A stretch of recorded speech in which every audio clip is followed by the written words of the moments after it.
அரசியல் என்பது எல்லா உயிர்களுக்குமானது. அரசியல் அது மனிதனுக்கு மட்டுமானது அல்ல. அரசியல் காக்கு, குருவி, சிட்டு, மைனா, தேனீக்கள், ஆடு, மாடு, பூனை, நாய் எல்லாவற்றுக்கும் அரசியல் இருக்கு.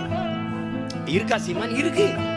காடுல போய் சீரட்டை பிடிச்சிடாதீங்க, அங்க போட்டுறாதீங்க, காடு பற்றி எரிந்திரும்னு ஒரு பலகை வச்சிருக்காங்கல்ல, அது அந்த காடுகளுக்கான அரசியல். காடுகளுக்கு கோமாரி நோய் வந்துருச்சு, முகாம போட்டு காப்பாற்றுங்க. அரிசிக்கொட்டை விலையை ஏத்தாத, புண்ணாக்கு விலையை ஏத்தாத, மாட்டுக்கு தீவனம் அதை குறை கத்திராம்பாரு. அது மாட்டுக்கான அரசியல். எல்லாவற்றுக்கும் அரசியல் இருக்குல்ல. இவன் என்ன பண்ணுவான்? நேர எதை பற்றியும் கவலைப்படல.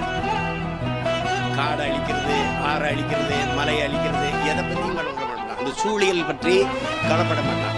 இந்த உலகம் மனிதனுக்கு மட்டுமானது அல்ல. முதல்ல அந்த புரிதல் இருக்குல்ல. பல லட்சக்கணக்கான உயிர்களோடது இந்த பூமி, இந்த உலகம். அதுல நீயும் ஒருத்தன்.